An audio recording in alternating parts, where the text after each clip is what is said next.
Tonight, it's one of the greatest mysteries we've ever faced. Where did the deadly virus that shut down the world come from? Did it actually emerge in a bat-infested copper mine 8 years ago in remote southwest China, where 3 men who worked there died of a disease almost identical to COVID-19? And what happened to the infected human blood samples when they were brought here to a laboratory in Wuhan, in the city at the centre of the COVID crisis? What are the chances, and where are the answers? It's been the forbidden question, but does the world have the right to ask? Did COVID-19 come from a lab? Tonight, as the World Health Organization prepares to release its report into the origins of the virus, we'll investigate the pandemic. Bats is where we start. Yes. The claims of cover-up and conspiracy, of opportunism and payback, and the condemnation. The China virus, the China plague. Kung flu. Has China been unfairly damned? Or has it known the truth about the virus all along? The independent expert team to study the origins of the COVID-19 virus has completed its trip to China. Good evening, I'm Liz Hayes, and this is Under Investigation.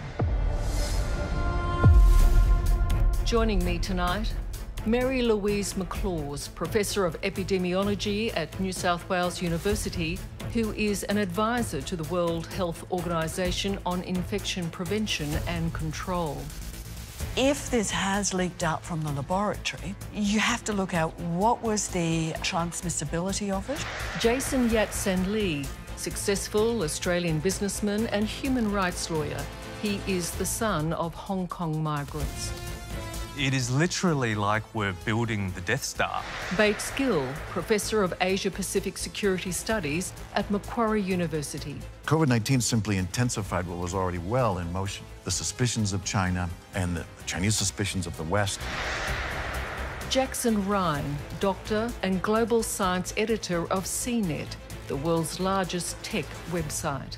Was it kind of like mind-blowing to you that there's this research being undertaken? Yeah, I don't think many people know about this. I'm just so disturbed. Nikolai Petrovsky, Professor of Medicine at Flinders University, who's working on a COVID vaccine, but who has also conducted research which he says indicates the virus came from a laboratory. Why did the world not take this seriously?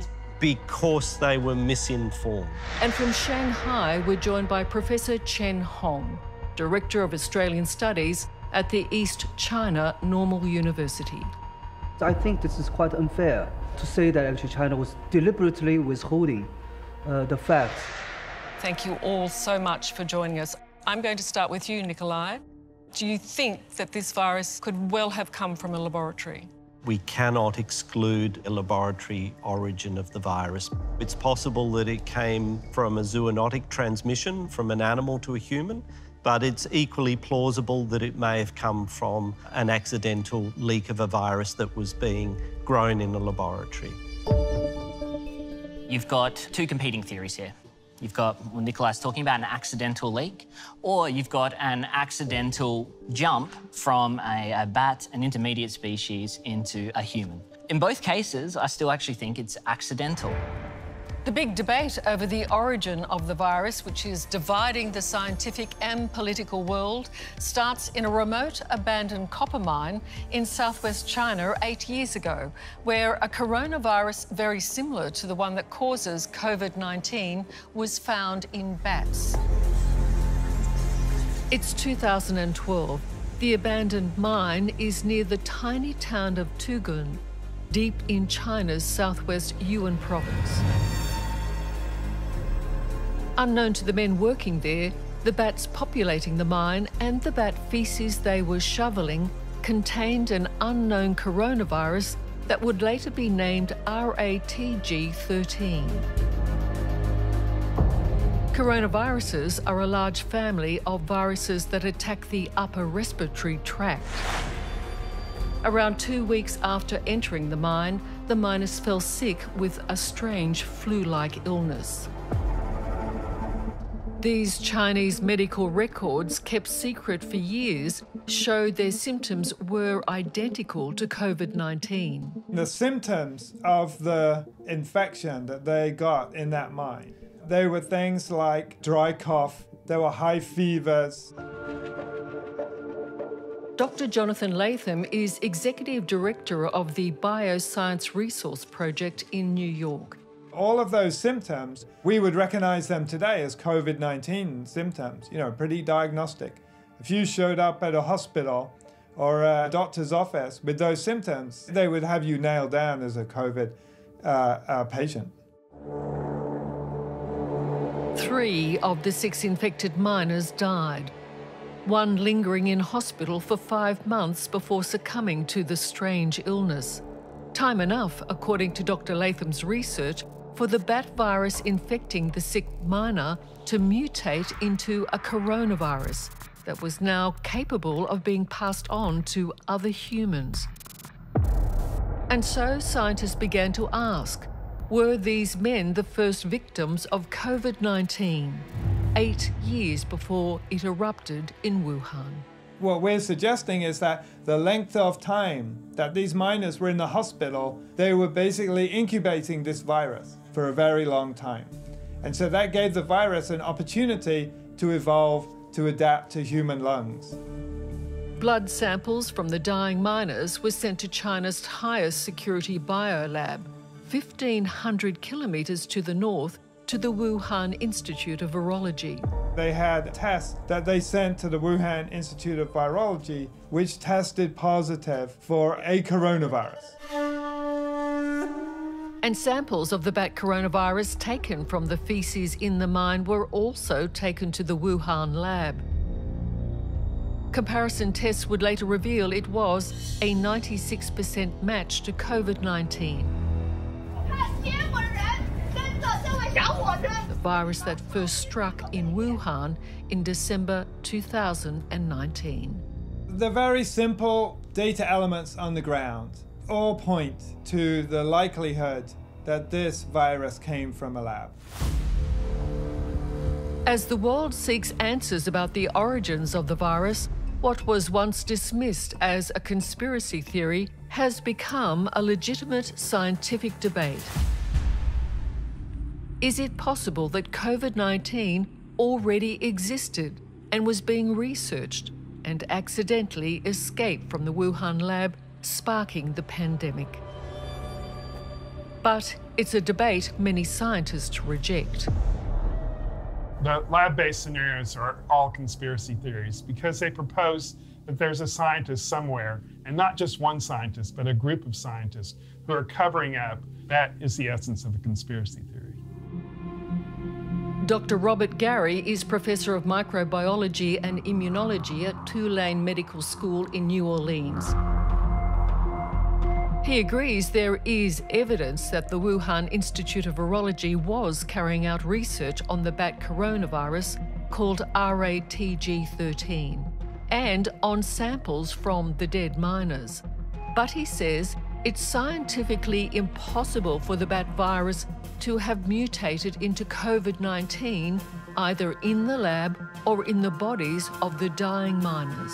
The theory of Latham that RATG13 somehow evolved in some of the miners that got sick is also not feasible, not plausible. That would take about 50 years of natural evolution. The way to think about this is to say, if all the evidence that was in favor of a lab escape was in favor of a natural origin, and the amount of evidence there was in favor of a natural origin was on the side of a lab escape, there would be no disagreement about what happened here. Nikolai? Bats is where we start. Yes, we do know that these coronaviruses are in bats. So how did it cross from a bat to a human? A virus that's optimised to infect a bat is not optimised to infect a human. So often they'll come via intermediary species. For COVID-19, there is no evidence of an animal that sits between us and the bats. And is that why you feel there are compelling reasons to feel it's come from a laboratory? I think it would be wrong to shut down one line of that questioning and say that's conspiracy theory, only leaving us with the one possibility, which is it came from an animal. As a scientist, we have to explore both possibilities until we can at least exclude one, and we can't do that right now. What we do know is that the miners appeared to have antibodies against a coronavirus, but it doesn't tell you what coronavirus. Can I also say it also doesn't tell you that that was cause of their death or their infection, because you may get antibodies because you've been exposed, but it doesn't mean you've got disease. Except in this case, I mean, you know, I've read the medical thesis, and I guess I'm a doctor myself, and what's described there, both the patient's symptoms, the course of the disease, their biochemistry and the serology says these miners were infected with a coronavirus. We're stopped by the police, lying in wait for us. This is a system that doesn't care for questions. Attempts by international journalists to visit the copper mine in China have been thwarted. It's only added to suspicions that authorities there don't want outsiders investigating this highly contentious theory. At the time, the bat virus, RATG13, was found in the copper mine, the most secure laboratory in China for the study and containment of viruses was the Wuhan Institute of Virology. It was, and still is, run by Shi Zhangli, who's known as the Batwoman because of her work with bat diseases, and who has confirmed that she did take samples of the copper mine virus to study in Wuhan. But it's the type of research that was taking place here that raises eyebrows and adds weight to the theory that COVID-19 came from this laboratory.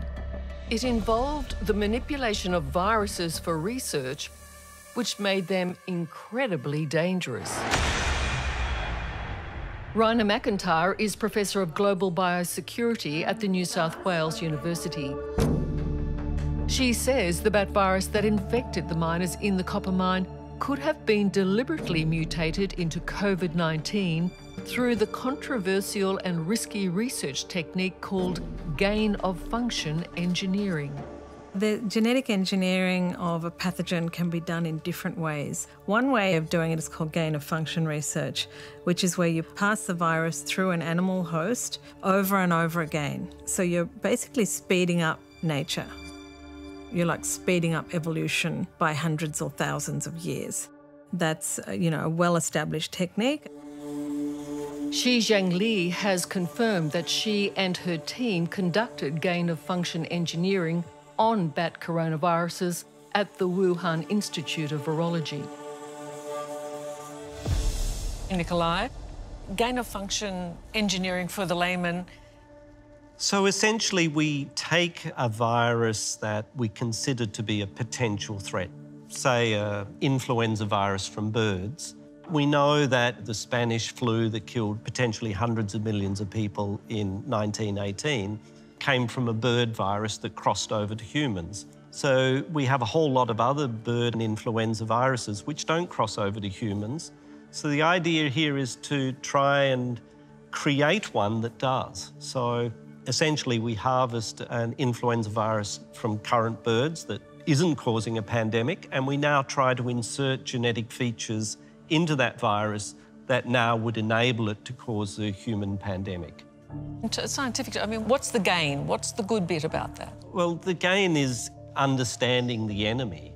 Viruses out there in the wild are our enemy. So the idea here is that by studying the enemy and even manipulating the enemy to see how it could be even stronger, maybe that will help us in defending ourselves against the enemy. There's some who say the risk is we now have created something that didn't exist in nature, which is a highly lethal human virus. And if that was to leak, we have devastation. This is like a really important issue in general, not just around coronavirus. I saw Jason sort of shaking his head, kind of being like, was it kind of like mind-blowing to you that there's this research being undertaken? Yeah, I don't think many people know about this. I'm just so disturbed that this goes on, and I don't think it should go on because it's just so intrinsically dangerous. If we are engineering a virus that could wipe out humankind, it is literally like we're building the Death Star, and if something goes wrong, then everybody dies. I mean, I find it shocking. I think gain-of-function engineering, this engineering, which is horrific in your mind and mine too, that is banned, isn't it, in Western laboratories?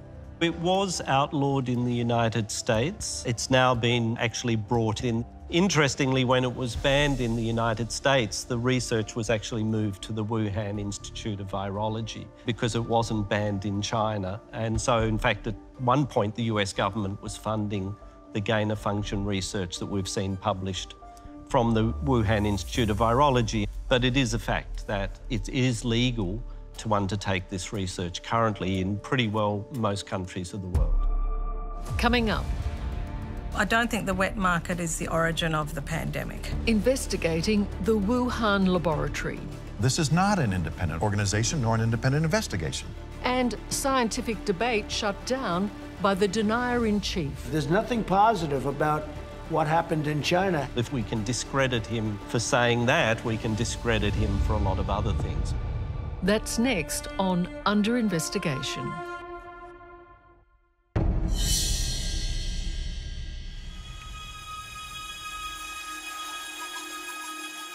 A coronavirus found in bats in a remote Chinese copper mine kills 3 miners in 2012. Their illness eerily similar to COVID-19. The virus samples are studied in the biohazard laboratory in the city where the pandemic first broke, Wuhan. The Wuhan lab has been conducting highly risky research designed to genetically engineer highly lethal human viruses in order to study them. It is literally like we're building the Death Star. So, could COVID-19 have accidentally leaked from this laboratory? We cannot exclude a laboratory origin of the virus. I think it would be wrong to shut down one line of that questioning and say that's conspiracy theory. The World Health Organization, the WHO, is the United Nations watchdog body tasked with sorting out fact from fiction. Its final report into the origin of the virus is to be released this week. New South Wales University epidemiologist Professor Mary Louise McLaws is an advisor to the WHO. The big deal about the lab is to try and determine the possibilities, I guess, isn't it, Mary Louise? If this has leaked out from the laboratory, you have to look at what was the transmissibility of it, how many people would it leak out into, or would it leak out into some sort of cloud to be able to become an enormous problem by January. So that leak would have to have then caused an enormous number of people to be exposed. And it would have to have been covered up. Yes, it would have to be covered up, but I don't get the sense that China has wanted to cover up because they really want to protect their population. The WHO investigative team travelled to Wuhan earlier this year and included Australian professor Dominic Dwyer. When I spoke to him while he was in Wuhan, he said he believed the lab was definitely part of their mission. You go with an open mind and you follow the science. Does that open mind include ruling out or ruling in a leak from the Wuhan lab? The laboratory leak is a very reasonable hypothesis because it's happened before throughout history and in many countries. So these things can happen. Then you've got to look at, well, what sort of leak was it? Was it one of the viruses that they had in the lab and accidentally was transmitted? Or was there perhaps more sinister research and so on done? They're all being considered. What would you consider to be a failure? What would you say will be the problem if you come away from there not feeling like you've achieved what you needed to? I think the failure would be that if we didn't get the information we request. I think the failure is if we don't get the cooperation that we as an expert group think we need. If that's refused, ultimately, then that would be a problem. On February 9, after scarcely 2 weeks on the ground in Wuhan, WHO team leader Peter Ben Emberak initially announced the lab leak theory would not be investigated. It was very unlikely that anything could escape from such a place. The origin of the virus is now viewed as political dynamite, and the WHO has been accused of having a history of not wanting to upset China. That view was not helped when at the same press conference, Chinese scientists were allowed to promote the widely debunked claim that COVID-19 was brought into China in frozen food. SARS-CoV-2 can persist in conditions found in frozen food, packaging and cold chain products. In that case, indicating that it can be carried long distance on cold chain products. The reaction by many was to brand the WHO mission a whitewash, and later some scientists on the Wuhan team reported deep frustrations in their attempts to obtain any detailed data from the Wuhan Institute of Virology. But less than a week later, in a complete turnaround, the head of the WHO, Dr. Tedros Ghebreyesus, went public, stating that all theories for the origin of the virus would be investigated for their final report. I wish to confirm that all hypotheses remain open and require further analysis and studies. And we will continue working to get the information we need to answer the questions that still need to be answered. What would you like the WHO team to be able to get hold of? Well, I would like them to be able to get hold to essentially all the lab books and records of the various committees within the Institute that would outline exactly what the experiments done were and which viruses they were handling. And I think, to be totally transparent, that's what I would like to see the WHO have free and unlimited access to. Let's make a quick comment here about the WHO. I agree very much that that is the sort of investigation that needs to be undertaken.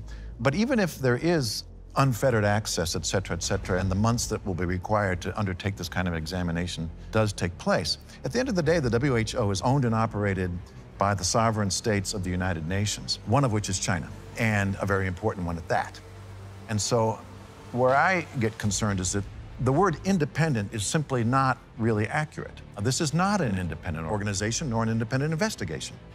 Professor Chen, perhaps I should bring you in here. Do you agree that the Wuhan laboratory should be a place that we can go into and investigate, just to put to bed these sorts of questions? There's no such thing as China trying to prevent the world from accessing the Wuhan Institute of Virology. There's all complete openness for China. It is all open. I need to make the point that there is enormous scientific support for the theory that the coronavirus occurred naturally, having passed from bats to another animal, possibly a pangolin, transported to Wuhan, and then made the leap to humans in a wet market where wildlife is sold as food.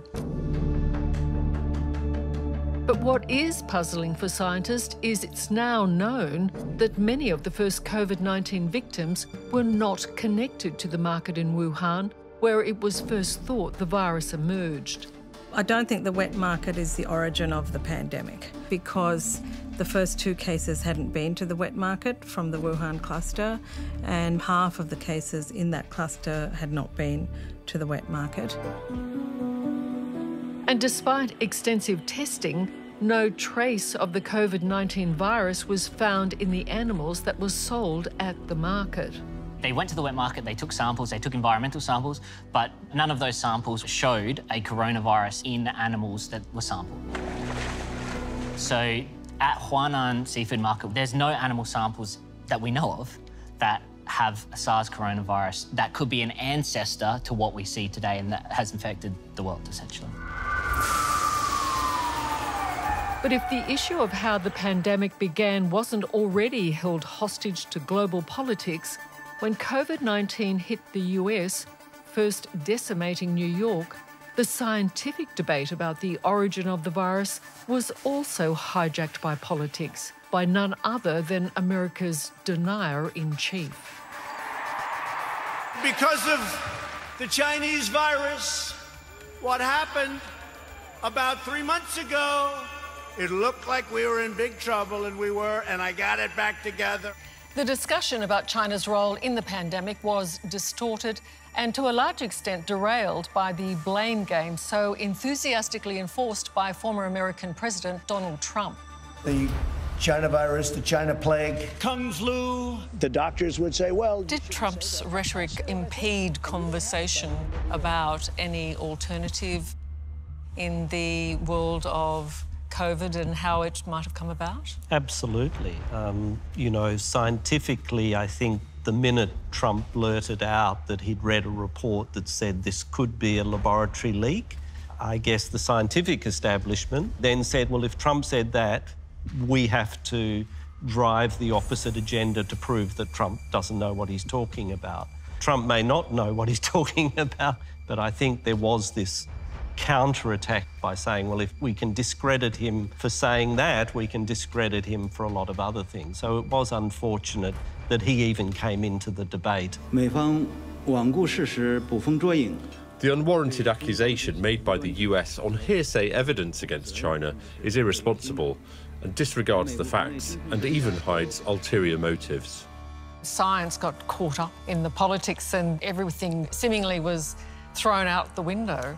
It's correct to say that because of Trump's idea, sort of vocalising the lab leak theory as his own, he basically pushed all those people to say, hold up, we need to stop this. Trump's going to go on this tangent, start claiming China that is making bioweapons or whatever it is. And Trump's idea of the leak got tied in with an actual legitimate investigation that needs to take place with the laboratory. There's nothing positive about what happened in China having to do with... China reacted angrily and it seems punitively against anyone who questioned it. And an example of that is when Australia called for an independent international inquiry into the origins of the virus. It would seem entirely reasonable and sensible that the world would want to have an independent assessment of how this all occurred. In China's view, Prime Minister Scott Morrison was already in the camp of Donald Trump, and his call came hot on the heels of Trump's inflammatory rhetoric. I think that there should be an independent inquiry, but, you know, did we, Australia, need to lead it?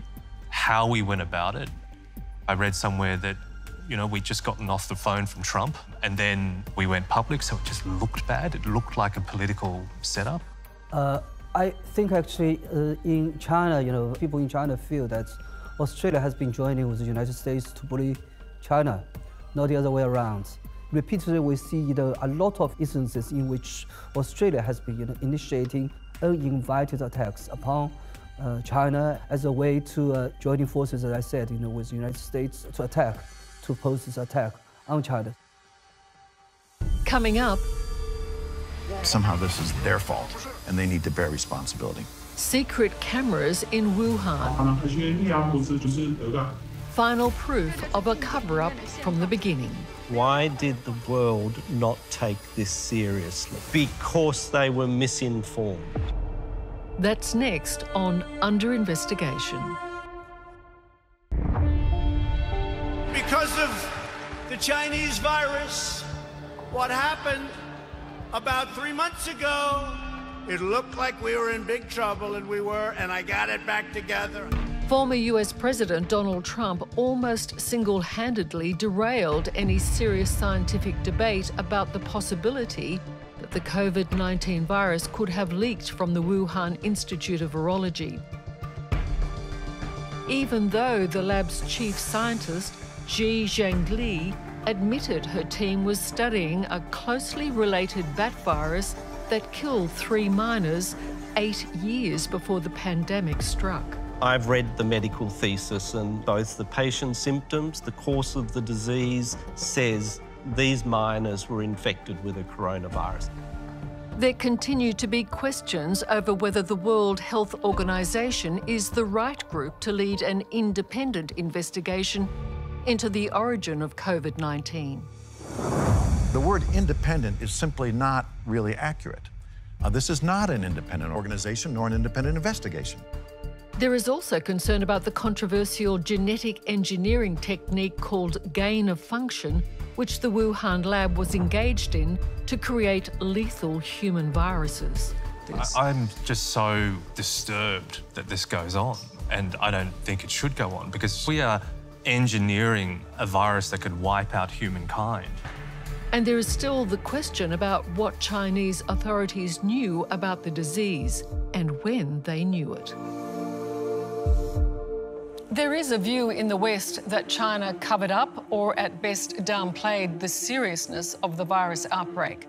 That contention has been forcefully and at times angrily denied by China, with some officials saying the suggestion borders on racism. 这就是定点医院的现状，没有任何人管。 But we've obtained footage shot in Wuhan that seems to support an early cover-up by China.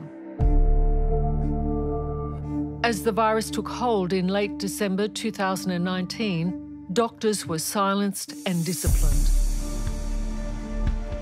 And one of the first to express his concerns, Dr. Li Wenliang, was threatened with arrest and later died from the virus. At great personal risk, a citizen journalist in Wuhan covertly filmed these interviews with senior medical professionals.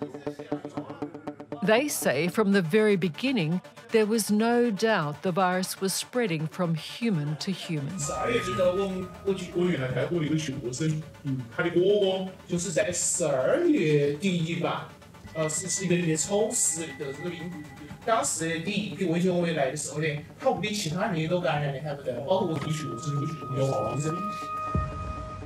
Those doctors reveal that Chinese authorities ordered them to lie about how quickly and easily the virus spread.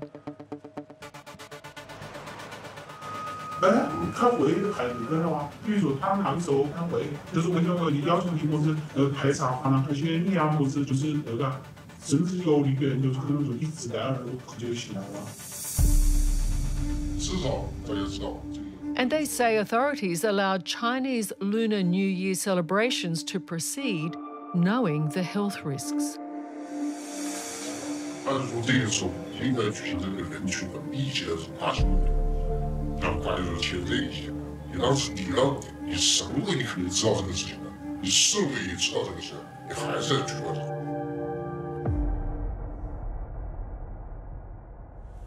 Professor Chen, from everything we see, China did downplay this virus from the beginning. Do you agree with that? At the very beginning of the outbreak in Wuhan, people were simply, taken by surprise, and people were simply, not understanding the nature of the virus, of the disease, and also how it spread. There was not a deliberate top-down attempt to cover up, because at the time China was under this kind of surprise attack from the totally unknown virus. There do seem to be, though, some harsh examples of those who wanted to speak being told that they couldn't, being warned, being imprisoned. I should say that that was also a kind of response from the local level, because at the time people were simply panicking. So we should not be interpreting this kind of act as a kind of a nefarious, deliberate, malicious act to cover the incident up. I think we need to remember that there's Chinese who are in the ministries who I have always found to be very interested in exactly what's going on. But then there may be minor officials who don't want to be the bearer of bad tidings, and they may also have prevented China from talking to WHO early on. So there are two Chinas. There's the local authorities that didn't respond fast enough, and then there's the Beijing authorities. And the local authorities should have acted faster. I want to go one step back. Why did the world not take this seriously? Because they were misinformed. I don't believe that. Well, I hang don't on, think... why, can I ask, where are you going? Are you suggesting that they were misinformed by whom? About the seriousness of the virus. By whom? By the official Chinese government information that was being provided to WHO and the rest of the world that said initially this wasn't a human transmissible virus, that there were only limited number of cases in Wuhan. We now know that both of those things were completely incorrect, that they knew it was transmissible at the same time as the rest of the world were being told, in fact, through WHO, this is not a human-to-human transmissible virus. I think this is quite unfair to say that actually China was deliberately withholding the fact that actually there was a human-to-human infection, because it was actually quite timely, because actually the Chinese authorities and also local experts were actually really studying the cases. So actually this is really a step-by-step process to determine the nature of a totally unknown disease. This is an extremely sensitive issue in China. Why? Because China itself is trying to demonstrate to the world that it's a responsible power, that its emergence on the international scene should be seen as legitimate and acceptable. It's something that China wants the world to embrace. So you add all that together and you can see why on the one hand, they would want to be extremely careful in shaping what the world hears. And on the other hand, being extremely sensitive and defensive to any suggestion from the outside that somehow this is their fault.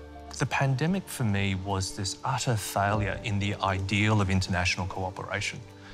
It wasn't an alien invasion, but it was kind of like an alien invasion, right? Where you'd think that all the countries of the world would come together and there'd be a multinational force to fight the enemy. But it didn't happen. Instead, what we saw was international bickering, finger-pointing, blame shifting because of geopolitics. I would add to that, Jason, that COVID-19 simply intensified what was already well in motion. And so you pour gasoline basically onto that burning fire of an alien invasion, and it just exacerbates the whole problem. Coming up, will we ever know the source of the virus? Was it a natural accident or was it a lab accident? Rarely does someone who's committed the murder say, I did it. That's next on Under Investigation.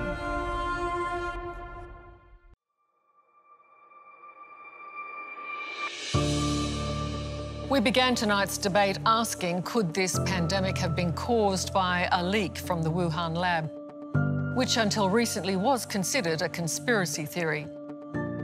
And has China's other actions during this last terrible year been rightly condemned? Or are we guilty of a global blame game? What our experts agree on is this. There are legitimate questions the world still needs answers to about the origins of the virus.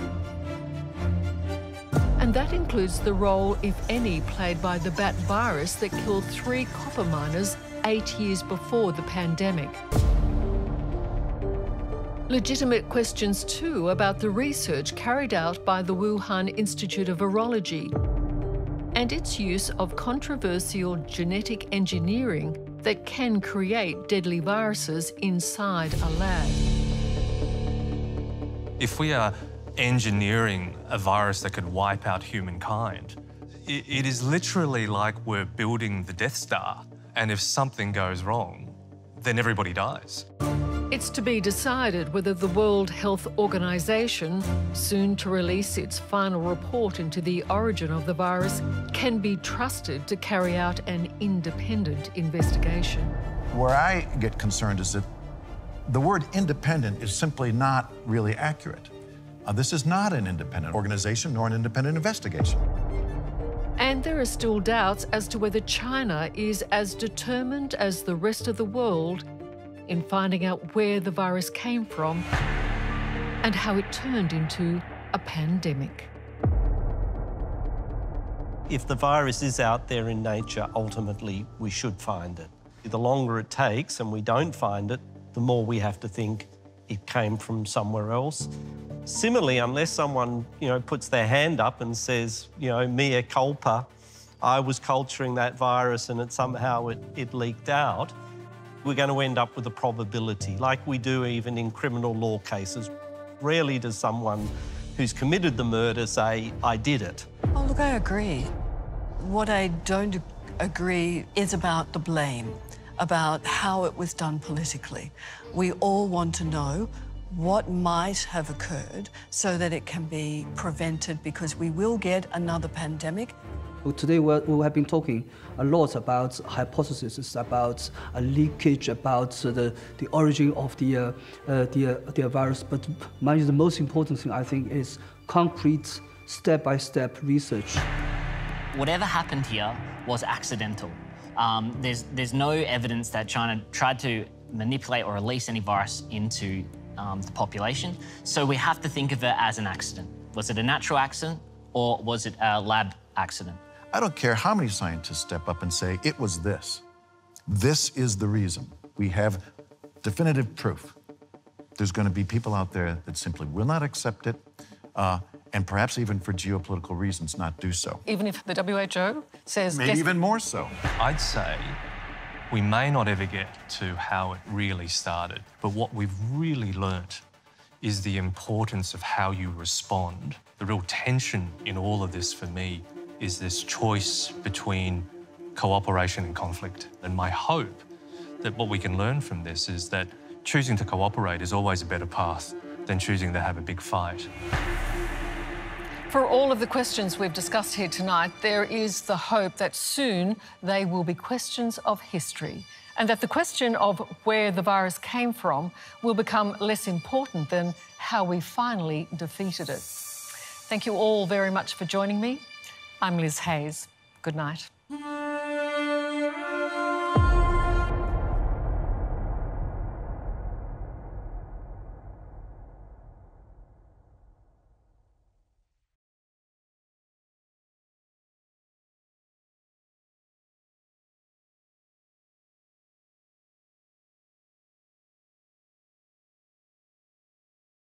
Hello, I'm Liz Hayes. Thanks for watching our brand new event series, Under Investigation. Subscribe to our channel now for more great stories from both Under Investigation and 60 Minutes Australia. For other exclusive Under Investigation content, visit 9now.com.au and the 9Now app.